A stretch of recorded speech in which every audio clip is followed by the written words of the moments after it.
اردو ادب کے اندر ایک بہت بڑا شاعر گزرا ہے جسے لوگ جوش ملی آبادی کے نام سے جانتے ہیں۔ اس نے ایک شعر لکھا تھا کہ کیا صرف مسلمان کے پیارے ہیں حسین، سبحان اللہ، کیا صرف مسلمان کے پیارے ہیں حسین، چرخ بنی نو بشر کے تارے ہیں حسین، سبحان اللہ، انسان کو بیدار ہو لینے دو، ہر قوم پکارے گی کہ ہمارے ہیں حسین، انسان کو بیدار ہو لینے دو، ہر قوم پکارے گی کہ ہمارے ہیں حسین۔ اور یہی وجہ ہے کہ یہ بات اس نے خشک العقیدت کی بنیاد پر نہیں بلکہ حقیقت کی بنیاد پر کہی ہے۔ شاعرہ بزدلی انڈیا کے اندر اس کا نام ہے راج کماری۔ اس نے شعر لکھا تھا کہ بھارت میں اگر آتا تو پردے میں اتارا جاتا، بھارت میں آتا تو پردے میں اتارا جاتا، چاند بنی ہاشم کا یوں نہ دھوکے سے مارا جاتا، یوں نہ نہر بند ہوتے نہ خنجر چلائے جاتے، سر رکھ کے چوکھٹ پہ بھگوان پکارا جاتا۔ اور پھر دلو رام کوسری نے یہ کہا تھا کہ میں کچھ اس لیے لائق تعظیر نہیں ہوں، میں کچھ اس لیے لائق تعظیر نہیں ہوں، ہندو ہوں مگر دشمن شبیر نہیں ہوں، ہندو ہوں مگر دشمن شبیر نہیں ہوں۔ فلسفی حضرات تو کہتے ہیں کہ انسان 4 عناصر سے بنا ہے، آگ، پانی، مٹی، ہوا، لیکن ایک شاعر کا تخیل ہے کہ میرے امام اہل مقام کیسے بنے، تو وہ فرماتے ہیں نہ پوچھ کیسے کوئی شاہ مشرقین بنا، نہ پوچھ کیسے کوئی شاہ مشرقین بنا، بشر کا ناز نبوت کا نور عین بنا، علی کا خون لعاب رسول شیر بطول، علی کا خون لعاب رسول شیر بطول، ملے ہیں جب یہ عناصر تو پھر حسین بنا، ملے ہیں جب یہ عناصر تو پھر حسین بنا۔ اور مولا کائنات کی بارگاہ میں ایک اردو ادب کا بڑا عظیم شاعر پچھلے دنوں میں اس محرم اس کا دارالعلوم اخبار میں چھپا ہے، اور اس کے بہت سارے مرثیے بھی مرزا دبی، بڑا معروف اور بڑا نامی گرامی شاعر گزرا ہے بر صغیر کا۔ اس کا بیٹا بیٹھا ہوا تھا تو اس کے بیٹے نے باپ سے ایک چھوٹا سا سوال پوچھا، ابا جی یہ بتائیں کہ جب شام کا ٹائم ہوتا ہے نا تو سورج جاتا ہے مغرب کی طرف، تو اس نے سوال کیا خورشید سرے شام کہاں جاتا ہے، خورشید سرے شام کہاں جاتا ہے؟ اس نے فی الوضی کہا کہ مغرب کی طرف ہے قبر حیدر، یہ شمع جلانے کو وہاں جاتا ہے، مغرب کی طرف ہے قبر حیدر، یہ شمع جلانے کو وہاں جاتا ہے۔ ایک اور شاعر نے اسی مفہوم کو ذرا تبدیل کر کے یوں کہا کہ جو اس طرح سے نایاب ہوتا ہے وہ اوج میں لاجواب ہوتا ہے، جو اس طرح سے نایاب ہوتا ہے وہ اوج میں لاجواب ہوتا ہے، جلتا ہے جو قبر حیدر پہ چراغ، صبح وہی تو آفتاب ہوتا ہے۔ بات وہ بھی وہی ہے، بات یہ بھی وہی ہے، لیکن بیان کرنے کا ایک اپنا انداز تھا۔ اور کسی شاعر نے تو کیا خوب کہا، جہنم تو ہے من کن تو مولا کے منکر کا محلہ، جہنم تو ہے من کن تو مولا کے منکر کا محلہ۔ پچھلے دنوں میں کسی کا خطاب سن رہا تھا، میں نام لینے کا عادی نہیں، نہ لیا کرتا ہوں، صرف بات عرض کرنا چاہتا ہوں۔ تو وہ اپنے مکتب فکر کے کسی ادارے میں بیٹھ کے گفتگو کرنے لگے تو فرمانے لگے میں آپ کو آج ایک عجیب حدیث سنانے لگا ہوں، شاید آپ کو بڑی عجیب لگے گی۔ تو میں نے کہا کہ یہ لوگ اپنے لوگوں کو اب بتاتے ہیں کہ بڑی عجیب لگے گی، میں نے کہا سنی کہ بچے سے کچھ اسے عجیب نہیں لگتی، اس کو تو بھٹی ہی مولا علی کی دی جاتی ہے نا۔ اس نے یہ حدیث پڑھ کے کہا، میں نے کہا سن اس کا مطلب یہ ہے جہنم تو ہے من کن تو مولا کے منکر کا وہ محلہ، جنت وہ جزیرہ ہے جس میں ذکر علی ہے، جنت وہ جزیرہ ہے جس میں ذکر علی ہو۔ آج چند لمحات کے لیے 15 نتیجے اور آپ حضرات بیٹھے ہیں تو عزیزان گرامی خاندان نبوت کے حوالے سے چند باتیں عرض کروں گا۔ پہلے نمبر پر ایک اصول ذہن میں رکھیں، آل رسول کی عظمت، خاندان نبوت کی شان دنیا کا کوئی فرد بھی بیان نہ کرے، خاندان نبوت اس کا کوئی محتاج نہیں۔ اللہ نے اسپیشل فرشتوں کی ڈیوٹی لگائی ہے کہ فرشتے میرے محبوب کی آل کی عظمتیں بیان کرتے ہیں، ہم ان کی آل کی عظمت کو بیان کرتے ہیں، ان کے لیے اعزاز نہیں ہے، یہ ہمارے لیے اعزاز ہے۔ اللہ نے ہمیں آل رسول کی نوکری کے لیے پسند فرما لیا۔ جو آدمی آل رسول سے پیار کرتا ہے، جو آدمی آل رسول کا تذکرہ کرتا ہے، جو آدمی خانوادہ نبوت کی محبت میں آنسو بہاتا ہے، اس دنیا میں وہ خوش نصیب ہے جس کو اللہ نے آل رسول کی محبت عطا فرما دی ہے۔ اس پر ایک حدیث عرض کر کے پھر میں آیت کا مفہوم عرض کروں گا۔ مشکات شریف تمام مکاتب فکر ہر مدرسے میں پڑھاتے ہیں. میں کوشش کرتا ہوں کہ وہ مسئلے کم بیان کرتا ہوں جس سے لڑائی جھگڑا اختلاف ہو. میں تو یہ چاہتا ہوں کہ میرے حسین نے اتحاد کا درس دیا امت کو اکٹھا کرنے کی. امام حسین مجتبیٰ نے بھی امت کو اکٹھا کیا ہے. تو عالم وہ ہونا چاہیے کہ امت کو لڑائے نہیں, امت کو اکٹھا کر دے. اسے اصل میں عالم کہا جاتا ہے, نبی کا وارث کہا جاتا ہے. اور یہ حدیث پاک کوئی بھی مکتب فکر ایسا نہیں ہے جن کے مدرسے میں مشکات شریف پڑھائی جاتی ہے اور وہ نہ جانتا ہو. ایک دن حضرت حذیفہ بن یمان رضی اللہ تعالیٰ عنہ اپنی امی کے پاس بیٹھے ہوئے تھے. ان کی والدہ بیمار تھی, ان کی تیمارداری کرتے تھے, خدمت کرتے تھے. کچھ دن ایسا ہوا, اتفاق ہوا, در مصطفیٰ پہ نہ جا سکے کیونکہ امی بیمار تھی. کبھی دوائی نہیں ہوتی, کبھی روٹی دینی ہوتی, کبھی پانی دینا ہوتا. اب ظاہر والدہ کی تکلیف تھی. ایک دن دل میں خیال آیا کہ کافی وقت بیت گیا, میں امی کے حضور کے پاس نہیں جا سکا, میں حاضری دینے جاتا ہوں لیکن امی سے اجازت لے لیتا ہوں. امی اجازت دیں گی تو میں چلا جاؤں گا, وغیرہ نہیں. اب یہ بات حدیث میں نہیں ہے لیکن حدیث کا سیاق و سباق تو مجھے بتاتا ہے. اندازہ ہوتا ہے کہ آپ کا خیال مبارک یہی تھا. آپ نے سوچا ہوگا کہ اگر میں نے امی سے اجازت مانگی اور امی نے انکار کر دیا تو جانا مشکل ہوگا, میں کوئی ایسا بہانہ لگا لوں تاکہ میری امی انکار نہ کرے, مجھے جانے کی اجازت عطا کر دیں. ایکچولی کو نا چھوٹے چھوٹے ننھے منھے بچے نا ماں پیو کو روپئے سے لونے ہوئے نا کہ روپیہ منگے ماں نہیں دے دی, کیوں نہیں دے. پتہ کیا سر, اچھا اما میں نا سکول جانا ہے, میں پینسل لمنی ہے, میں کاپی لمنی ہے, پیسے سے دے جا. اب ظاہر سی بات ہے عمر پیسے لونے ہو کھیلے یہ تو پینسل تے قلم تے کاپی تے نہ لے ماں پیو دے دے لے کم کرنا ہے تے وچ بندہ دال آ لے چلو 5 روپے دی کاپی لے لے 50 روپے کھا لی. تو اب حضرت حذیفہ رضی اللہ تعالیٰ نے سوچا ہوگا میں کوئی ایسی بات کروں کہ میری امی انکار نہ کرے. اب وہ کیا بہانہ تھا عرض کرنا چاہتا ہوں, سنیے. کیا کہا, قلت لأمی, فرماتے میں نے امی سے کہا دعینی, امی مجھے اجازت دے دے, میں در مصطفیٰ پہ جانا چاہتا ہوں, نماز مغرب کا ٹائم ہونے والا ہے, وہاں جاؤں گا تو کیا کروں گا, این یستغفر لی بلاکے, این یستغفر لی بلاکے, میں جانا چاہتا ہوں اپنی بخشش کی اور آپ کی بخشش کی دعا کرا کے آنا چاہتا ہوں. تو مطلب کیا تھا, جب میں یہ کہوں گا امی تیری بخشش کی دعا کرانی ہے, کیا اماں کہے گی کہ بخشش کی دعا نہیں کرانی ہے, تو وہ تو فٹ مجھے چھٹی دے دیں گے, کہیں گے بیٹا چلو جاؤ. میں نے امی سے کہا, میری امی نے اجازت دے دی. آپ فرماتے میں چلتا چلتا مسجد نبوی میں پہنچا, نماز مغرب کا ٹائم ہو گیا. صلیت معہ, میں نے حضور کے پیچھے نماز مغرب ادا کی. نماز مغرب ادا کرنے کے بعد کیا دیکھا, آقا کریم گفتگو میں باتوں میں مصروف ہو گئے. باتیں کرتے کرتے نماز عشاء کا ٹائم ہو گیا, میں بات نہ کر سکا, وقت کافی بیت گیا.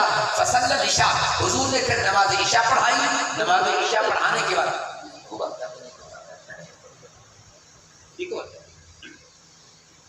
فصلی العشاء, سرکار دو عالم علیہ السلام نے نماز عشاء پڑھائی. اور جب نماز عشاء پڑھائی تو آقا کریم علیہ السلام ثم انفضل گھر کی طرف چل پڑے. تو میں بھی حضور کے پیچھے پیچھے گھر کی طرف چل پڑا. جب میں گھر کی پیچھے پیچھے جا رہا تھا, میرے آقا کریم نے دیکھا میرے پیچھے کون آ رہا ہے, کہا حذیفہ. حذیفہ آ رہے ہیں. میں نے کہا یا رسول اللہ, میں آپ کا غلام, آپ کا نوکر حذیفہ ہوں. آپ نے فرمایا اب آپ کو اللہ نے سوچنے کا سمجھنے کا مادہ دیا ہے, ذرا حدیث پاک کے لفظوں پہ غور کریں, اس سے کچھ مسئلہ کروں گا. کیا کہا, ما حاجتک, اے حذیفہ کس کام کے لیے آئے ہو, کیا غرض ہے, کیوں آئے ہو. حضرت حذیفہ نے جواب نہیں دیا, میرے آقا کریم نے خود ارشاد فرما دیا, حذیفہ قد غفر اللہ لک ولامک, جاؤ اللہ نے تجھے بھی بخش دیا, تیری ماں کو بھی بخش دیا.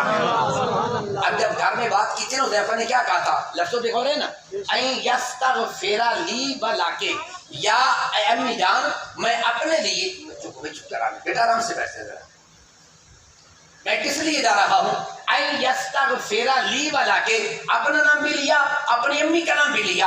جب حضور نے جملہ کہا, میرے آقا کریم نے تیسرے بندے کا نام نہیں لیا, کیا فرمایا, قد غفر اللہ لک ولامک, جاؤ اللہ نے تجھے بھی معاف کر دیا, تیری ماں کو بھی معاف کر دیا. میرے آقا کریم بتانا کیا چاہتے تھے, حذیفہ یہ مت خیال کر لینا کہ مجھے ان چیزوں کا پتہ نہیں چلتا, پر میں جو باتیں تم گھر میں اکیلے کرتے ہو, آمنہ کلال مسجد میں بیٹھ کے سارا کچھ سن رہا ہوں. نعرہ تکبیر, نعرہ رسالت, نعرہ حیدری. اب آئیے ذرا غور کریں. اب حضرت حذیفہ فرماتے ہیں میرا کام تو ہو گیا, میں دعا کے لیے کیا تھا, سرکار نے دعا تو فرما دی. فرماتے ہیں میں واپس پلٹ نہیں لگا. میرے آقا فرماتے ہیں حذیفہ ذرا ٹھہرنا, یہ دیکھو کیا ہوا ہے. فرمایا یہ فرشتہ بھی آ گیا ہے. کون آیا ہے, فرشتہ بھی آ گیا ہے. اور یہ کیسے آیا ہے؟ میرے آقا فرماتے ہیں این یستأذن ربہ، فرشتے نے بھی اللہ سے چھٹی مانگی ہے. یعنی حذیفہ اگر تو اماں کو چھٹی مانگی ہے نا، یہ بھی میں کو نہیں آیا، یہ بھی چھٹی لے کے آیا، اللہ سے چھٹی لے کے آیا ہے. کس لیے چھٹی لے کے آیا؟ این یسلم علیہ، اللہ کی بارگاہ میں اس کی مولا مجھے چھٹی عطا کر، مجھے اجازت دے دے، میں تیرے محبوب کی بارگاہ میں سلام پڑھنے کے لیے جانا چاہتا ہوں. وَيُبَشِّرُنِي، اور مجھے بشارت دینے کے لیے آئے ہیں بِأَنَّ فاطمہ سیدۃ نساء اہل الجنہ، فاطمہ الزہرا جنت کی عورتوں کی سردار ہے. الحسن والحسین سیدہ شباب اہل الجنہ، اور حسن اور حسین جنتی جوانوں کے سردار بن کے آئے ہیں. اب حضور فرماتے ہیں حذیفہ میں اس فرشتے کا تعارف نہ کرا دوں، یہ کیسا فرشتہ ہے، یہ کون سا فرشتہ ہے، جانتے نہیں اس کو کیا؟ فرمایا جب سے یہ پیدا ہوا ہے اس وقت سے لے کر آج تک یہ زمین پر نہیں آیا، آج پہلی مرتبہ آیا ہے. تو کس لیے آیا؟ فرمایا یہ میرے شہزادوں کی شان بیان کرنے کے لیے آیا ہے، اہل بیت کی عظمتوں کو بیان کرنے کے لیے آیا ہے، خاندان نبوت کے تذکرے کرنے کے لیے آیا ہے. اس سے پتہ یہ چلتا ہے اللہ نے فرشتوں کی ڈیوٹی لگا رکھی ہے. اگر دنیا کا کوئی فرد میرے محبوب کے خاندان کی عظمت کو بیان نہ بھی کرے، اللہ نے فرشتوں کی ڈیوٹی لگائی ہے تو میرے محبوب کی آل کے چرچے کرتے رہا کرو. اور پھر ذرا نفسوں پہ غور کریں، یہ فرشتہ پہلے کبھی نہیں آیا. اب مثال دیتا ہوں، وہاں مثال بنتی نہیں سمجھانے کے لیے. مثلا میں آپ کے شہر سوکا میں پہنچا ہوں 9:30 بجے تقریباً، تو اگر میں یہ کہہ دوں کہ یہ فلاں آدمی 9:30 بجے سے لے کر اب تک میں نے اس کو نہیں دیکھا، ہو سکتا ہے کل آ گیا ہو، رات کے وقت آ گیا ہو، ہفتہ پہلے آ کے چلا گیا ہو، میں ادھر نہیں تھا، پتہ نہیں آیا یہ. اب میرے آقا کریم یوں فرماتے ہیں میں جب سے دنیا میں آیا ہوں اس وقت سے لے کر آج تک میں نے اس کو اس زمین پہ آتے نہیں دیکھا.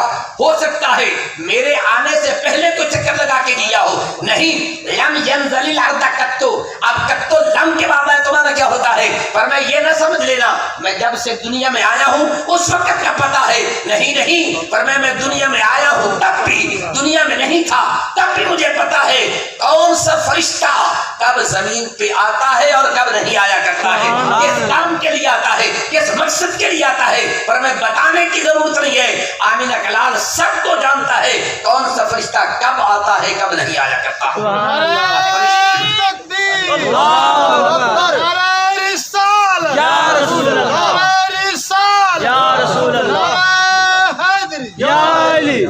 لبیک لبیک لبیک یا رسول اللہ لبیک.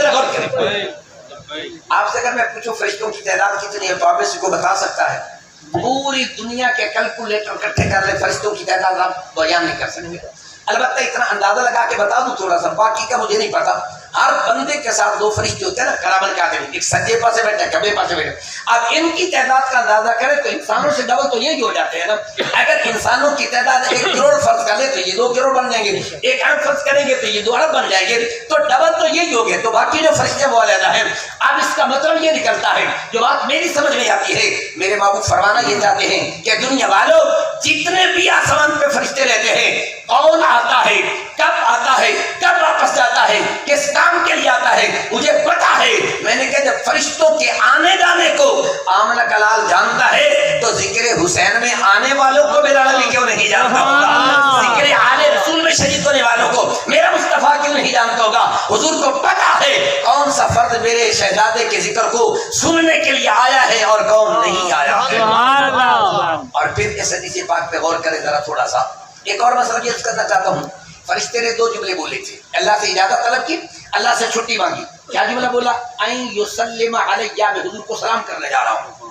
اب ہمارے یہاں اپا اتنے بھی نا سرائے کی پنجابی جلد بولتے ہیں، کیا دے درود و سلام 2 لفظ بولتے ہیں نا. بھائی فرشتے نے درود کا ذکر کوئی نہیں کیتا تے سلام کا ذکر کیتا ہے. درود کا ذکر کوئی نہیں، سلام کا ذکر کیوں کیتا؟ تو میرا وجدان کہتا ہے کہ درود کا رولا ہی کوئی نہیں، درود کا جھگڑے کوئی نہیں. سارے دن یہ درود ابراہیمی پڑھو، کوئی کہتے فلاں درود، تے جھگڑا تو سلام دے پڑھتے ہیں نا. تو فرشتے نے کہا کہ سن لو دنیا والو، درود پہ جھگڑا نہیں ہے، میں تو حضور کی بارگاہ میں سلام پڑھنے کے لیے آیا ہوں. تو مجھے پتا چل گیا، ہم نے جب روئے زمین پہ دیکھا ایک سنی کا عقیدہ وہ ہے جو مصطفیٰ پہ سلام پڑھتا ہے. میں نے کہا مجھے پتا یہ چلا یا نوری کا عقیدہ ہے سلام پڑھتا ہے یا پھر سنی کا عقیدہ. سبحان اللہ، تکبیر، ہماری رسالت، یا رسول اللہ، امت رسول، جی بشیر احمد صاحب. اس لیے ذرا غور کریں. اب اللہ تبارک و تعالیٰ اس حدیث پاک میں اللہ کے محبوب بتانا چاہتے ہیں, فرمایا تم کوئی بھی ذکر نہ کرے تو یہ فرشتے میرے محبوب کی آل کے تذکرے کرنے کے لیے ہر وقت تیار رہتے ہیں. یہ تمہاری خوش نصیبی ہے, خوش قسمتی ہے. ہم نے اپنا کام چھوڑا, ہم نے مصروفیات کو ترک کیا, ذکر حسین کی محفل میں آ گئے. اب اس حوالے سے قرآن مقدس کی جو آیت میں نے پڑھی ہے اس کا مفہوم سمجھانا چاہوں گا. بڑی معروف سی آیت ہے, اکثر آپ نے علماء سے اس کے ترجمہ تشریح سنی ہوگی. میں طالب علموں اپنے انداز میں مختصر عرض کروں گا. اس آیت کو کہتے ہیں آیت مباہلہ. کیا کہتے ہیں؟ میں نے کہا نا, تو چونکہ آپ علم سیکھنے کے لیے تو تھوڑا سا سبق طالب علم کا یاد کر لیں تاکہ آنے جانے میں آپ کو پتا ہو کہ ہم کوئی سبق سیکھا ہے. اس کو کیا کہتے ہیں؟ آیت مباہلہ. اب مباہلہ کے میں لغوی معنوں میں نہیں پڑھنا چاہتا, سو کی تعریف جیڑی عام ذہن وچ رہ جائے. جدو کسی مسئلے اختلاف ہو جاوے, جھگڑا ہو جاوے, رولا پہ جاوے, حل نہ ہوتا ہوئے, اس وقت دونوں فریق مل بیٹھ کے ایک دوسرے واسطے بد دعا کرتے ہیں. وہ لمٹ وقت متعین کر دے رہے بھائی دے میں سچا تو جھوٹا تھے, تو تباہ ہو جائے, اور اگر میں جھوٹا تھے میں تباہ ہو جاواں. اب یہ دونوں فریق مل کے جب یہ ایک دوسرے کے لیے بد دعا کرتے ہیں, اس کو شریعت کی زبان میں کیا کہتے ہیں؟ مباہلہ کہتے ہیں. عیسائی آئے حضور سے گفتگو کرنے کے لیے, آگے سوال کیا, یا رسول اللہ علیہ السلام ہم نے سنا ہے کہ آپ عیسیٰ علیہ السلام کو خدا نہیں مانتے, خدا کا بندہ مانتے ہیں. فرمایا جی بالکل ٹھیک ہے, ہم عیسیٰ علیہ السلام کو خدا نہیں مانتے بلکہ خدا کا بندہ مانتے ہیں. تو انہوں نے ایک سوال کیا پیارے آقا کریم علیہ السلام سے, اچھا یہ بتاؤ کہ دنیا میں کوئی ایسا انسان ہے جس کا باپ نہ ہو؟ فرمایا کوئی بھی نہیں, ہر انسان کا باپ ہوتا ہے. اچھا پھر بتاؤ عیسیٰ علیہ السلام کے باپ کا نام کیا ہے؟ آپ نے فرمایا آپ کا تو باپ نہیں ہے. کہ جس کا باپ نہ ہو تو وہ خدا تو ہوا کرتا ہے, اگر انسان ہوتا تو خدا ہونا چاہیے تھا. میرے آقا کریم علیہ السلام نے فرمایا بھی ٹھیک ہے, یہ تھوڑی گل چلو کو میری بھی سمجھ چاہیے, تھوڑی بھی سمجھ چاہیے. ذرا گل سنو, جس بندے دا پیو نہ ہوئے وہ کی بن گیا خدا. کہ ماں عیسیٰ علیہ السلام دی ہے کہ کوئی نہ کماتا سی بندے. فرمایا ایک وہ بندہ ہے کہ او دا پیو کوئی نہیں تے ماں ہے, ایک وہ بندہ ہے او دا پیو بھی کوئی نہیں تے او دی ماں بھی کوئی نہیں. اے دا مطلب ہے جیدا کلا پیو نہ ہوئے او خدا ہے, جیدا ماں بھی نہ ہوئے تے پیو نہ ہوئے او بہت بڑا خدا بنے گا. بابا آدم جو ہے ان کا باپ بھی نہیں تھا, ان کی ماں بھی نہیں ہے, پھر وہ بڑا خدا ہوگا, یہ چھوٹا خدا ہوگا. اب یہ لاجواب ہو گئے, کہنے لگے مناظرہ نہیں کریں گے, مباہلہ کریں گے. میرے اور آپ کے پیارے آقا نے کہا آؤ ہم مباہلہ کے لیے تیار ہیں. اس وقت وہاں بیٹھ کر تاریخ کا تعین ہو گیا, وقت کا تعین ہو گیا, جگہ کا تعین ہو گیا. اللہ کریم نے ارشاد فرمایا اے پیارے محبوب, قل تعالوا ندعو ابناءنا وابناءکم ونساءنا ونساءکم انفسنا وانفسکم ثم نبتہل. فرمایا جاؤ تم بھی چلے جاؤ, اپنے بیٹوں کو بھی لے کے چلے جاؤ, اپنی ساتھ کو بھی لے کے جاؤ, اور عورتوں کو بھی لے کے جاؤ. اب ذرا غور کریں اس آیت کا مصداق کون ہے؟ تقریباً علی سبیل الاتفاق کوئی مفسر مجھے نہیں ملا جس نے اس رائے سے کوئی اختلاف کیا ہو. آقا کریم علیہ السلام نے کن کو تیار کیا؟ پیارے علی المرتضیٰ کو تیار کیا, امام حسن پاک کو, امام حسین پاک کو, بی بی فاطمہ الزہرا کو, ان کو تیار کر کے گئے. اب ذرا تھوڑا سا ایک مسئلہ یاد کرنا چاہوں گا, ذرا ذہن میں رکھیے. اب جب میں نے یہ ترتیب پڑھی تو میں بڑا سوچتا رہا کہ آقا کریم علیہ السلام جب چلنے لگے تو طریقہ یہ تھا, آگے پیارے محبوب کریم علیہ السلام تھے, دائیں طرف امام حسن مجتبیٰ تھے, اور بائیں طرف امام حسین پاک تھے. حضور کے پیچھے کون تھے؟ حضور کے پیچھے بی بی فاطمہ الزہرا تھی, اور بی بی فاطمہ پاک کے پیچھے کون تھے؟ مولا کائنات تھے. یہ ترتیب ذرا ذہن میں آ جائے گی. اب جو مسئلہ سمجھانا چاہتا ہوں ذرا ذہن میں رکھیے گا. ترتیب یہ ہے کہ دائیں طرف امام حسن, بائیں طرف امام حسین, درمیان میں آقا کریم, پیچھے بی بی فاطمہ الزہرا, بی بی فاطمہ کے بعد پیچھے کون ہے؟ علی المرتضیٰ. حالانکہ ترتیب تو یہ ہونی چاہیے تھی, دائیں طرف امام حسن, بائیں طرف امام حسین, ٹھیک ہے. اب پیچھے پیارے علی پاک ہوتے, اور علی پاک کے پیچھے کون ہوتی؟ بی بی فاطمہ الزہرا ہوتی. اے آپ کہتے ہیں مردوں لوگ آگے چلنا چاہیے نا, بندے لوگ آگے جانا چاہیے ہے, یہ شوہر بھی ہے, ان کو آگے ہونا چاہیے تھا. قرآن پاک میں بھی یہی ہے کہ جب حضرت موسیٰ علیہ السلام کو لینے کے لیے حضرت شعیب علیہ السلام کی شہزادی آئی تو پیارے موسیٰ علیہ السلام نے کہا میں آگے چلوں گا, تم نے پیچھے پیچھے چلنا ہے. لیکن جب میں نے غور کیا کہ بی بی فاطمہ الزہرا آگے ہے اور علی المرتضیٰ پیچھے ہے, اب اس کا فلسفہ کیا تھا, اس کی حکمت کیا تھی, جو بات میری سمجھ میں آئی ہے, یہ تفاسیر میں نہیں ہے, میں اپنے ذوق کا عرض کرنا چاہتا ہوں, ذرا ذہن میں رکھیے. میں نے سوچا آگے ہیں آقا کریم, تو مطلب کیا تھا, جب تاجدار مدینہ علیہ السلام چلیں گے, جہاں پیارے آقا کریم کا قدم ہوگا اس قدم پہ بی بی فاطمہ الزہرا کا قدم آئے گا. اور جب بی بی فاطمہ قدم اٹھائیں گی اس کی جگہ پر کس کا قدم آئے گا؟ پیارے علی کا قدم آئے گا. یہ ترتیب کیوں رکھی؟ اللہ بتانا یہ چاہتا ہے کہ دنیا والوں آگے پیارے مصطفیٰ اس لیے ہے کہ زمین پر میرے محبوب کا قدم ہو اور اس پر بی بی فاطمہ الزہرا کا قدم ہو. بی بی فاطمہ کے قدم کے اوپر علی کا قدم ہو، تاکہ فاطمہ کے قدم کے نشان کو زمین بھی نہ دیکھے اور اوپر سے آسمان بھی نہ دیکھے۔ سبحان اللہ، سبحان اللہ۔ توجہ میری بات پہ ذرا غور کریں، کیا کہا؟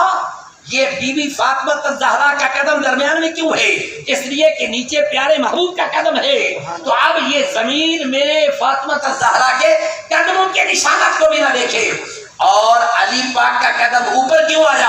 اوپر سے آسمان کی نظر بھی نہ پڑے، اور جس شہزادی کے قدموں، توجہ کرنا، جس شہزادی کے قدموں کے نشانات کو اللہ زمین آسمان سے پوشیدہ رکھنا چاہتا ہے، وہ بھی کہتے ہیں بی بی فاطمہ گھر سے نکلا کرتی تھی۔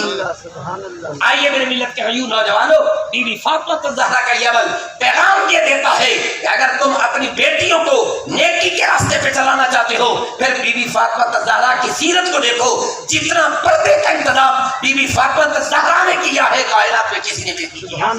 اور پھر ایک اور بھی مسئلہ کروں گا، بس اوقات کچھ لوگ نا عورتوں کی تعلیم پر، ان چیزوں کے کام پہ بڑے اعتراضات کرتے رہتے ہیں دین کے لیے۔ اب بتائیں، دین کا کام کرنا تھا، اگر بی بی فاطمہ الزہرا نہ جاتی تو کیا پھر مباہلہ نہیں ہو سکتا تھا؟ پیارے علی چلے جاتے، پیارے آقا کریم چلے جاتے، قرآن کریم چلے جاتے، بی بی فاطمہ الزہرا کو کیوں لے کے یہ ساتھ؟ میرے آقا کریم دنیا کو بتانا چاہتے تھے اگر دین کے لیے ضرورت پیش آ جائے، دین کے لیے قربانی دینی پڑے، صرف مرد کا کام نہیں ہے، عورت پر بھی دین کے لیے قربانی دینا اسی طرح واجب ہے جس طرح مرد پر بھی واجب ہوا کرتی ہے۔ اس لیے بی بی فاطمہ الزہرا نے میدان میں جا کے بتا دیا تاکہ پتہ چلے دین کو بچانے کے لیے بی بی فاطمہ الزہرا کی ضرورت ہوا کرتی ہے۔ اب جس وقت وہاں گئے، عیسائیوں کا جو سب سے بڑا پادری تھا نا، مولوی، تو لے کر یہ گل سنو، پہلے یہ دیکھنا کہ جب قافلہ آوے نا، انہاں دی تعداد تے غور کرائے، 5-7 بندے آن گے، تھوڑے آن گے، یا بڑا سارا لشکر آئے گا۔ یہ مسئلہ میں علماء کے لیے عرض کرنا چاہتا ہوں، ذرا اس کو ذہن میں رکھنا۔ آپ حضرات کہیں گے اتنا مسئلہ نہیں ہوگا، علماء کو عرض کرنا چاہتا ہوں، ذرا ذہن میں رکھنا۔ عیسائیوں کا پادری کہتا ہے، عیسائیوں کا مولوی کہتے ہیں، یہ دیکھ لینا کہ بندے آن گے، یہ 2-4 بندے 5-7 بندے ہوں گے، یا بڑا سارا لشکر اکٹھا کر کے لیں گے۔ اس نے کہا اس کا کیا مطلب؟ اس نے کہا قانون یہ ہے کہ جیڑا بندہ ہوئے نا جھوٹا، وہ بڑا لشکر نہ لے کے جا سکتا، جو ہے جیڑا بندہ جھوٹا ہو سی نا، جیدے وچ گڑبڑ ہو سی، وہ ڈھیر بندوں کا سہارا لے گا، شور شرابہ کرے گا، نعرے لگائے گا، یہ کرے گا، وہ کرے گا، تاکہ اس کا جھوٹ نعروں کے پردے میں چھپ جائے۔ اور اگر سچا ہے اس کو لشکر جنرال لانے کی ضرورت بھی نہیں ہے، اگر سچا ہے تو پھر ایک بھی حسین میدان میں کافی ہوا کرتا ہے۔ سبحان اللہ، سبحان اللہ، سبحان اللہ۔ توجہ کرے علماء، آج ہم بھی مناظرے کرتے ہیں، وہ بھی اپنے ساتھ لشکر جنرال لے کے آتے ہیں، ادھر سے بھی لشکر جنرال لے کے آتا ہے، وہ اپنے علماء کے لیے صداقت کے نعرے لگاتے ہیں، یہ اپنے علماء کے لیے صداقت کے نعرے لگاتے ہیں۔ کبھی سوچا کہ آیا سچ اس شور کے اندر چھپا ہوا تو نہیں ہے، کہیں جھوٹ کی آمیزش تو نہیں ہے؟ اب عیسائیوں کا پادری کہتا ہے، ذرا غور کر لینا کتنے بندے ہیں؟ کہا صرف 5 بندے ہیں۔ کہنے لگا پھر سن لو، ان کے ساتھ مباہلہ نہ کرنا، بیڑا غرق ہو جائے گا تمہارا۔ اس نے کہا کیا مطلب؟ کہا ان کے بارے میں بد دعا ہے، انہوں نے تمہارے بارے میں بد دعا کر دی، یاد رکھ لینا قیامت تک کوئی عیسائی زندہ نہیں رہے گا۔ تینوں کی میں پتہ لگ گیا، تو پہلے میں غیب جانتا ہے، تجھے کیا پتا؟ اس نے کہا سنو، میں نے تورات کو بھی پڑھا ہے، میں نے انجیل کو بھی پڑھا ہے، تو تورات و انجیل کے اندر موجود ہے سیماہم فی وجوہہم من اثر السجود ذالک مثلہم فی التوراۃ ومثلہم فی الانجیل، کہ ان کے چہروں کی نشانیاں اللہ نے تورات میں بھی بیان کی ہیں، اللہ نے انجیل میں بھی بیان کی ہیں، وہ نشانیاں جو میں نے تورات اور انجیل میں پڑھی ہے ان کے چہروں پہ نظر آ رہی ہیں۔ اگر یہ بد دعا کر دیں گے قیامت تک کوئی عیسائی زندہ نہیں رہے گا، اس لیے ان کے ساتھ مقابلہ نہیں کرنا، مبادلہ نہیں کرنا، یہ سچے ہیں۔ اگر بد دعا کر دیں گے تو عیسائیت نیست و نابود ہو جائے گی۔ اب ذرا یہاں ایک اور بات عرض کرنا چاہوں گا، ذرا تھوڑا سا غور کیجیے۔ انہوں نے کیا کہا ان کے ساتھ مباہلہ نہیں کرنا، سیماہم فی وجوہہم من اثر السجود۔ آج میں دیکھتا ہوں کہ کچھ لوگ اپنے آپ کو بڑا صاحب تقویٰ سمجھتے ہیں، تو کوشش کرتے ہیں، کچھ لوگ بڑے نا تبلیغوں پہ جاتے ہیں تو آپ نے دیکھا ہوگا متھے تے کالا جو نشان پہ جاتا ہے، آسیہ نمیہ بڑا نیک تہجد گزار ہے کہ متھے تے نماز کے نشان پہ جاتا ہے، کہتے ہیں یہ بھی تقوی کی علامت ہے۔ میں بڑا سوچتا رہا، میں نے کہا مولا کہ متھے تے جڑا نشان ہے یہ اکثر کالے رنگ کا ہے، یہ کہتے ہیں میں نے کہا مولا نماز جو نور دیتی ہے وہ تو روشن ہونا چاہیے تھا، یہ کالا کہاں سے آ گیا؟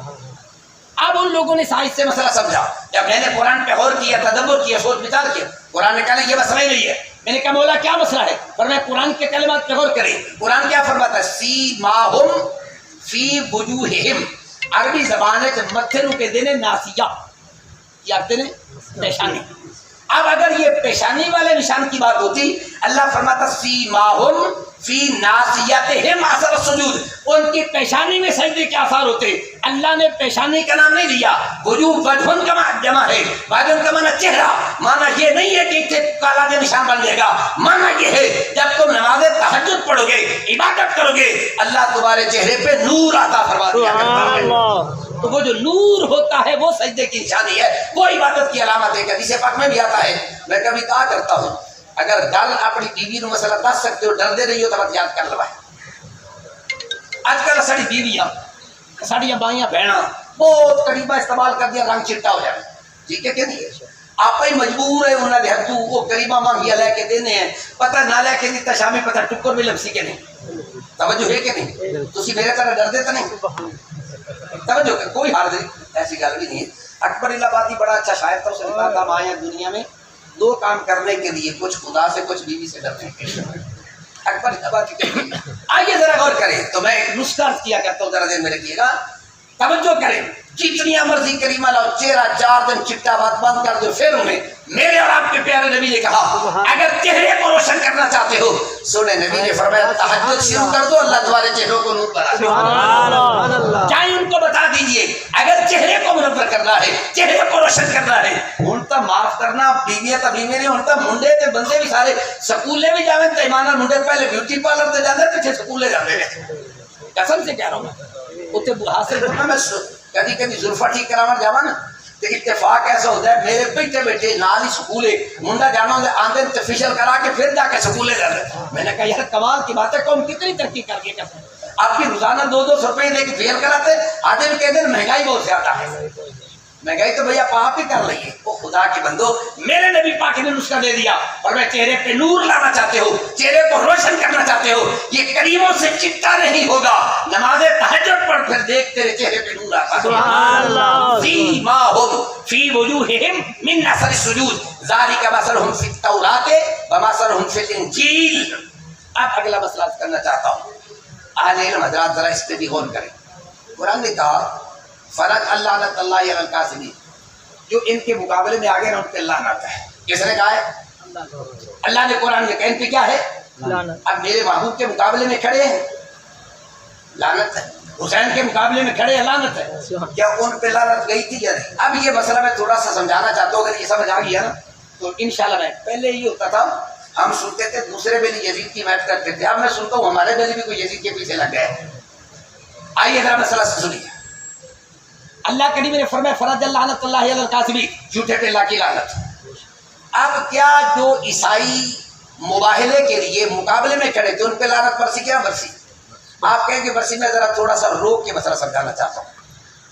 ایک آدمی کسی کو گولی مارنا چاہتا ہے، اس کے ہاتھ میں پسٹل ہے، کوئی گن ہے، سامنے بندہ کھلوتا ہے، گولی چلاوے بندہ کھلوتا رہے، گولی لگ جائے گی کہ نہیں لگے گی؟ بولو لگ جائے گی. اچھا اگر خدا نہ کرے ایک گولی چلاوے وہ ابو سائڈ تے ہو جاوے، ہٹ جاوے، پھر گولی انہوں لگے گی کہ نہیں؟ پھر انہوں نے اگے کو اور کھلو تو وہ دے سیرے جاتے بچے گی، یہ بچ جائے گا. یہ دا مطلب ہے جدو آپ گولی چلائی جس بندے نو مارنا تھا جیسے وہ اگے کھڑوتا رہیا تھا گولی لگے، اگر وہ سجے یا کھبے ہو گیا گولی اگا چلی جائے گی، انہوں نہیں لگے گی. اگے کو بندہ کھلوتا تو انہوں جا کے لگ جائے گی. یہ مثال دینے چاہ دے گی. اب ذرا غور کریں. اللہ تبارک و تعالیٰ نے لعنت کی گولی چلائی کن کے لیے؟ عیسائیوں کے لیے چلائی. لیکن عیسائی راستے سے ہٹ گئے، کہنے لگے ہم مباہلہ نہیں کرتے، مباہلہ کرتے تو لعنتی بنتے. اب انہوں نے مباہلہ نہ کیا، وہ راستے سے ہٹ گئی، گولی چلتی چلتی چلتی کربو بلا تک پہنچی. گولی وہی ہے. اب آگے کون کھڑا تھا؟ آگے یزیدی کھڑے تھے.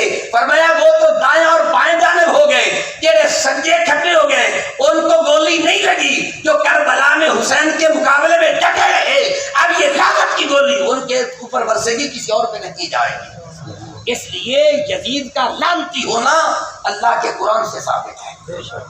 یہ کہتا نہیں ہے کہ ہم تعالیٰ میں اور بھی پڑھ سکتا ہوں. میری نسبت گولڑ شریف سے ہے. حضور تاجدار گولڑ سرکار حضرت اعلیٰ پیر سید مہر علی شاہ صاحب رضی اللہ تعالیٰ عنہ کا دو ٹوک عقیدہ ہے، فرمایا یزید کافر ہے، اس کا کفر قرآن سے ثابت ہے، اس لیے کہ اس کا لعنتی ہونا بھی قرآن سے ثابت ہے۔ اس لیے یزید کی حمایت پہ کبھی لفظ نہ بولنا، قسم سے کہتا ہوں۔ یا تھوڑے پتر کو کوئی تھپڑ دے مارے تم سلام نہیں کر دے ہو، نہیں بات سمجھ آئے؟ اپنے پتر نو کوئی تھپڑ تو مارے، آپ کو اگر سلام کرنے سے تیار نہیں ہے، یار اس نے خاندان نبوت کو شہید کر دیا، تو سلوٹ مار دے اس کو۔ آئیے میں آپ کو عاشق رسول کا واقعہ سناتا ہوں، پتہ چلے گا۔ نام میرا خیال ہے سب کو یاد ہوگا، جتنے بندے بیٹھے میں گارنٹی نال کہنا سارا نام دو سی۔ عاشق رسول علامہ عبد الرحمن جامی رحمۃ اللہ۔ یہ عاشق رسول کوئی نہیں، آج کو مولوی بننا چاہتا ہے، جب تک جامی نہ پڑھے نہ بھی بن ہی نہیں سکتا، قسم سے کہتا ہوں، جامی نہیں آتی نہ بھی ہو ہی نہیں سکتا، مولوی بن ہی نہیں سکتا۔ بڑا ٹاپ کا محقق تھا، کمال کی کتابیں لکھی، لوگ پہلے سمجھو صوفی بندہ ہے، کوئی ان پڑھ جی پیر ہوندے نا، کوئی لکھن سوال کوئی نہیں آتا۔ آپ نے قلم اٹھایا الفوائد الضیاء جامی لکھی، فرمایا پتہ لگ گیا جامی ورگا عالم کوئی نہیں ہے، لیکن نہ کتاب لکھی ہے بڑے عجیب طریقے کی۔ اگے جڑے قابل لوگ ہیں نا، قابل وہ تحریر کے اندر مختلف اصناف صنف استعمال کرتے ہیں۔ ایک انداز ہے عبارت لکھن دا غیر منقوطہ، یعنی وہ لفظ استعمال کرنا جی جو نقطہ نہیں ہوتا، جی میں الف دال را اس طرح لفظ ہوتا نا، یہ سب تو پہلے تفسیر لکھیے ابو الفیض فیضی نے سواتح الالہام کے نام سے 2 جلدوں میں چھپی ہے۔ یہ پوری تفسیر ہے جو نے کوئی لفظ ایسا نہیں استعمال کیتا جی دوتے نقطہ آمدہ ہو، جی دوتے ایک کمال ہے، بڑی کمال دی محنت ہے، بڑی انتھک محنت ہے، لیکن یہ بھی ایڈا بہت کمال نہیں ہے چکی ہے کہ تھوڑی بات لکھتے ہیں۔ ایک ساڑھے مدرسہ کتاب پڑھائی جاتی مقامات حریری، اس کے اندر ایک جگہ پہ وہ خط لکھتا ہے کوئی لفظ ایسا نہیں استعمال کیا جس میں نقطہ ہے، غیر منقوطہ۔ اب آگے جا کے انہوں نے ایک جگہ پہ ایسی بھی صرف لکھی ہے ایک کلمہ منقوطہ ایک غیر منقوطہ، ایک منقوطہ ایک غیر منقوطہ، یعنی اگر ایک کلمے میں 3 لفظ ہیں تینوں نقطے والے، اگلے کلمے میں 4 ہیں تو چاروں غیر منقوطہ، اگلے 3 ہیں یا 4 ہیں وہ منقوطہ، ایک منقوطہ ایک غیر منقوطہ۔ یہ بڑی کمال کی صنف ہے۔ اسی طریقے سے علامہ جامی نے فارسی میں لکھی ہے، علامہ جامی علامہ نے فارسی میں لکھی اور تصوف کے اندر ہے، اس کا نام ہے لواحی، لام واو الفا لواحی، لوح کی جمع جس کا مطلب ہے تختی۔ بڑی کوشش کی ہے میں نے، تو اس کے پاس دیکھی ابھی مجھے ملی نہیں ہے، کوشش کر رہا ہوں اللہ کرے مل جائے۔ تو یہ تصوف پہ تو اتنے ٹاپ کا محقق ہے کہ فارسی میں غیر منقوطہ پوری کتاب لکھی ہے۔ اب اردو میں بھی ایک کتاب چھپ چکی ہے، فریق مخالف کے مولانا ولی غازی صاحب ہے، انہوں نے سیرت النبی پہ کتاب لکھی ہے ہادی عالم، 300 صفحے پہ مشتمل ہے، کوئی بھی اردو کے اندر نقطے والا لفظ نہیں استعمال کیا ہے۔ یہ کمال کی تحقیق ہے۔ تو یہ ان لوگوں کا بتانا یہ چاہتا تھا کہ علامہ جامی رحمۃ اللہ علیہ عام مولوی نہیں ہے، ٹاپ کلاس کا عاشق رسول بھی ہے، ٹاپ کلاس کا محقق بھی ہے، ٹاپ کلاس کا عالم بھی ہے، ٹاپ کلاس کا صوفی بھی ہے۔ اب کہاں آج کا مولوی 4 لفظ ان کو پڑھ کے مولوی بننے والا، اور کہاں محقق جامی جیسا آدمی۔ میرے شیخ طریقت نصیر ملت سید نصیر الدین نصیر نام و نسب کے اندر یہ پورا واقعہ لکھا ہے۔ آپ تشریف لے کے گئے ایک وزیر کے پاس، ان کا نام تھا، ان کے پاس ایک مولانا صاحب بیٹھے تھے، ان کا نام تھا مولانا مزید، لفظ یاد رہ جائے گا مولانا مزید۔ جو وزیر کو بیٹھا تھے جا مولوی مزید آ رہے یزید انہوں لعنت نہیں کرتا سی، کہتے انہوں لعنت کرنی ٹھیک نہیں ہے، اوپر سے چلے گئے یہ عاشق رسول علامہ جامی رحمۃ اللہ علیہ۔ اب وزیر نے وہ کیسے فائدہ اٹھایا کہ یار یہ بندہ بڑا محقق آدمی، جو اس سے مسئلہ پوچھ رہا ہوں، کہا علامہ جامی صاحب ذرا یہ بتائیے یہ مولانا مزید بیٹھے یہ یزید کو لعنت نہیں کرتے، آپ کا کیا خیال مبارک ہے؟ آپ نے برجستہ جواب دیا، فرمایا صد بر یزید صد بر مزید، صد بر یزید صد بر مزید، فرمایا 100 لعنت وہ دیتے ویر تے 100 دیتے، جڑا یزید تے لعنت کرے وہ بھی 100 لعنت ہی آکھے۔ یہ کس کا فتویٰ ہے؟ میرا نہیں ہے، میرے پیچھے نہ جانا، علامہ جی حوالہ دینا میری ذمہ داری ہے، ثبوت دینا میری ذمہ داری ہے، فتویٰ میرا نہیں، فتویٰ علامہ جامی کا۔ اب جو یزید پہ لعنت نہ کرے، علامہ جامی کہتا ہے صد بر یزید صد بر مزید۔ میرے پیر صاحب اس جملے کی تشریح کرتے لکھتے ہیں، فرماتے ہیں مزید 2 معنی بھی ہو سکتے ہیں۔ مزید کون سا سیکھا ہے؟ اس میں مفعول کا زیادت مصدر سے۔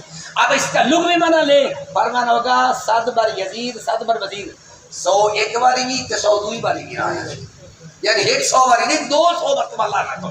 تو بھائی ہم تو امام العاشقین علامہ جامی کے ماننے والے ہیں، ہم تو غلامان رسول ہیں، جو یزید کو لعنتی ہمیں تو وہ بھی بندہ اچھا نہیں لگتا، تم یزید کی بات کرتے ہو۔ میرے پیر صاحب نے تو لکھا تھا مجھے تو قافیہ تک تنگ کرتا ہے یزید کا، فرمایا اگر کسی شعر میں قافیہ یزید کا آ جائے مجھے تو وہ قافیہ نہیں اچھا لگتا، تو شعر کی بات کرتے ہو۔ اس بارے میں تحقیق پڑھنی ہو تو حضرت اعلیٰ تاجدار گولڑ سرکار پیر سید مہر علی شاہ صاحب رضی اللہ تعالیٰ عنہ کی تحقیقات پڑھیں، اس لیے کہ آپ علم ظاہر، علم باطن، علم طریقت، علم شریعت سینکڑوں نہیں، ہزاروں نہیں، لاکھوں علوم کے ماہر تھے تاجدار گولڑ سرکار رضی اللہ تعالیٰ عنہ۔ آپ کہیں گے آپ نے کیسے لاکھوں نام لے دیا؟ اشارہ کر دیتا ہوں، علماء پڑھ کے دیکھ لینا۔ فریق مخالف کے علماء نے سوال لکھے تھے، پیر مہر علی شاہ صاحب کے پاس 10 سوال تھے کہ اگر پیر مہر علی میں ہمت ہے تو ہمارے سوالوں کے جواب دیں۔ آپ نے بیٹھے بیٹھے شیخ الجامعہ کو جواب لکھا دیا، فرمایا میری طرف سے بھی 11 سوال لکھ کے دے دو، آج نہیں، فرمایا قیامت تک چیلنج ہے، میرے سوالوں کا جواب دے دے۔ آل رسول ہے، خون رسول ہے، چیلنج کر کے کہہ رہا ہے آج نہیں قیامت تک میرے سوالوں کا جواب دے دے۔ وہ کتاب اب بھی ہر بندے کے پاس جو صاحب علم رکھتا ہے، اس کا نام ہے الفتوحات سمدیہ۔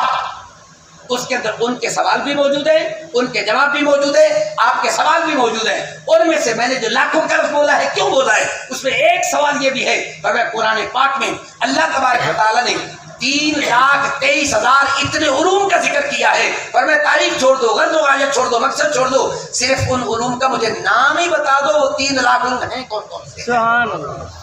اب اگر پیر میرے علی شاہ صاحب کو نام نہیں آتے تو کل آ کے وہ سوال کرتے ہیں پیر جی آسانوں کوئی نہیں ہے، چلو تجھے سنا دو۔ اگر پیر میرے علی کو نہیں آتے تو پھر بیان کیسے کر دیا؟ اس لیے میں کہتا ہوں پیر میرے علی شاہ صاحب 200-400 علوم کا ماسٹر نہیں ہے۔ سبحان اللہ۔ اس لیے تاجدار گولڑ سرکار رضی اللہ تعالیٰ علم شریعت، علم طریقت، علم روحانیت، کوئی بھی علم ایسا نہیں ہے جو تاجدار گولڑ سرکار رضی اللہ تعالیٰ کی دسترس کے اندر نہ ہو۔ اور ان کی تحقیق پڑھ کے دیکھیں، آپ سے کسی نے خط لکھ کے پوچھا یزید کے بارے میں، آپ نے قرآن سے ثابت کیا، فرمایا یزید کا کفر تو اللہ کے قرآن سے ثابت ہے۔ اب آئیے واقعہ کربلا تو آپ علماء سے سنتے ہیں، آپ کربلا میں تشریف لے گئے، 2 چیزوں کی آپ نے حفاظت کی ہے۔ کتنی چیزوں کی؟ 2 چیزوں۔ نمبر 1 اللہ کا قرآن، نمبر 2 نماز۔ ٹھیک ہے، میری بات سے اتفاق کر لیں گے؟ نہیں بھی کریں گے تو مجھے کوئی جھگڑا نہیں ہوگا، لیکن محبت سے کہوں گا یہ میرا آخر میں پیغام ہوتا ہے، اگر اس کو قبول فرما لے تو آپ کی بڑی مہربانی۔ میرے امام علی مقام نے کربلا میں 2 چیزوں کی حفاظت کی، نمبر 1 قرآن بھی پڑھا اور نماز بھی، بولیے محبت سے، قرآن بھی پڑھا اور نماز بھی، بولو محبت سے، قرآن بھی پڑھا اور نماز بھی پڑھی۔ ہم حسینی ہیں یا یزیدی؟ بولو محبت سے، حسین سے پیارا ڈٹ کے کہ یہاں قسم سے سیرت دان کے کہ ہم حسینی ہیں۔ اس لیے حسینیت سر جھکانے کا نام نہیں ہے،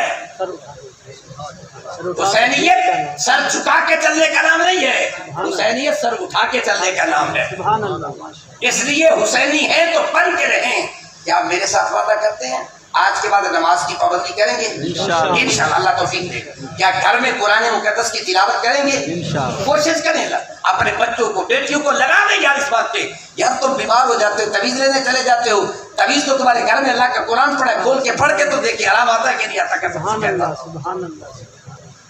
یقین جانے جب قرآن کہتے ہیں وَنُنَزِّلُ مِنَ الْقُرْآنِ مَا هُوَ شِفَاءٌ۔ میں ایک وقت پورے والا نچا جب پڑھتا تھا تو ایک وکیل صاحب تھے طیب صاحب، مجھے کہنے لگے فردوسی صاحب تم کہتے قرآن شفا دیتا ہے، میں کئی بار قرآن پڑھا تھا بچے بیمار ہو شفا نہیں ملتی ہے۔ سوال تو کوئی بھی کر سکتا ہے، آپ کے دل میں کوئی سوال ہو آپ بلا تکلف پوچھ سکتے ہیں۔ تو کہنے لگا کیوں نہیں؟ میں نے کہا جی آرام آتا ہے شفا ہوتی ہے۔ کہنے لگا کی دفعہ پڑھا؟ میں نے اس سے جواب دیے 2 طریقوں سے۔ میں نے کہا کہ قرآن پاک فرماتا شفا ہے، ہم بھی پڑھتے ہیں وَنُنَزِّلُ مِنَ الْقُرْآنِ مَا هُوَ شِفَاءٌ وَرَحْمَةٌ لِّلْمُؤْمِنِينَ وَلَا يَزِيدُ الظَّالِمِينَ إِلَّا خسارہ۔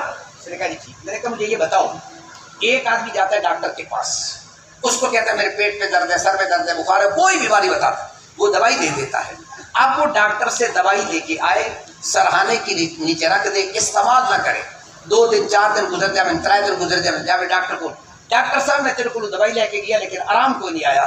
اگر وہ ڈاکٹر پوچھے گا اچھا دوائی استعمال کی ہے کہ کوئی، کہتے نہیں استعمال تو کوئی نہیں کی، میں سرانے تلے رکھی ہے۔